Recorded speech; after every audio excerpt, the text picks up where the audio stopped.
Imagine accomplishing something so meaningful that you can't be the same person afterwards. Now, imagine that that thing is exactly what you want to achieve in your life. What if success requires you to give up the person you are right now? Would you still pursue it? This is something I've been wrestling with over the last few months, and it's why I'm starting to share more of my ideas on YouTube, more publicly. I've been writing on my blog for a couple of years now, but I've reached the point where I feel writing isn't enough. I need to share them more openly and in a different forum, which is why I've started making more videos. But as I started making videos and getting myself ready for this, I started to feel fear building up within me. But the strange thing is that this fear didn't come from feeling like I was going to fail. It came from realizing that I could succeed and my ideas may actually have a lot of merit. I know a lot of people talk about having a fear of failure and that's why people don't act, but in this video I want to talk about why people sabotage themselves through fear and let it control them. I've heard the concept of fear of failure come up a lot, but I don't think that's quite the issue. I think there's something deeper. And I think that deeper thing is, what if you succeed so much that you can't be the same person you were before? And are you prepared for those consequences? Whichever path you take through life, they all demand sacrifice. If you go through the normal path in life, get a job after school, spend 40 years in a career and then retire, your sacrifice is all the years of your life that you spent making somebody else richer. But even the abnormal paths through life have their own challenges and their own sacrifices. If you want to achieve success in the abnormal areas of life, then usually this requires a sacrifice that's much bigger than time or money. It often requires you to sacrifice the aspects of yourself that got you that success in the first place. Take financial independence, for instance.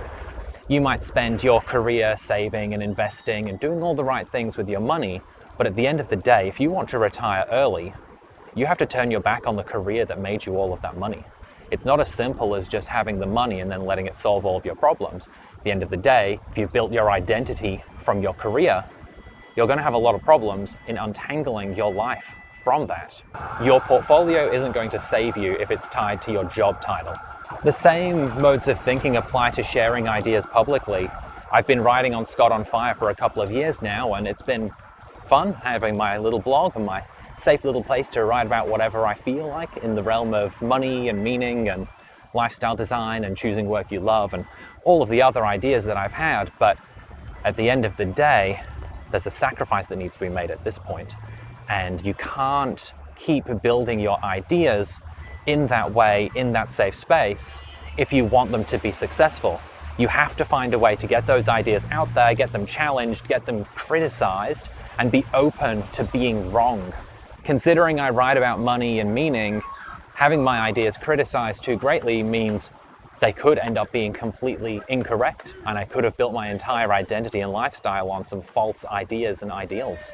When it comes to ideas, especially ideas as personal as your identity and your lifestyle, they need to be tested and refined in public. You can't sit in the forge and keep working on the sword. It has to be tested in the arena. And the idea of just continually refining ideas in private doesn't really work. I mean, I don't want the fear of failure to stop me from presenting my ideas. If they're wrong, and I can improve them and build upon them. But I can't stay hidden any longer, and I feel like I need to talk these ideas further, which is why I'm here. Ultimately, if I want my ideas to get better and to continue growing, I have to put myself in a position where I'm willing to sacrifice the ideas that I have in order to reach the next stage. And it's really important to think about that aspect as well, like being willing to progress and being willing to sacrifice your ideas. If you're not willing to take the risk and you're not willing to make the sacrifice, you end up building up pressure in your life that needs resolving. You end up becoming stuck and dissatisfied and feeling like you want to break free and burst out, but at the same time you're powerless to actually make that change, and it's taking everything you've got to make it happen. And if you make your goals without developing the mindset and the courage to achieve them, then you'll fail. Success follows identity. never the reverse. You won't get fit by wanting to get fit. You get fit by being someone who trains. You can't wait to become confident enough to achieve your goals without fear. You have to put yourself in a position to achieve your goals in spite of the fear you feel. That fear is not necessarily a bad thing. It's really helping you understand, I'm on the right path. I'm doing something that's a little bit out of the ordinary. And in order to keep moving forward, I have to face the fear. I have to take the risk. I have to make the sacrifice. And perhaps that's time, money, or a part of yourself. If you're working towards something that truly matters, that you truly believe in, you have to be willing to make the sacrifice. Every path you walk requires giving something up. And for many of those paths, that is giving up a part of yourself. You have to be willing to let go of the parts of yourself that don't serve the mission that you're trying to achieve. Only then can you approach the goals that you're looking for with true clarity. Fear is a guide. It's not something to be ashamed of or afraid of.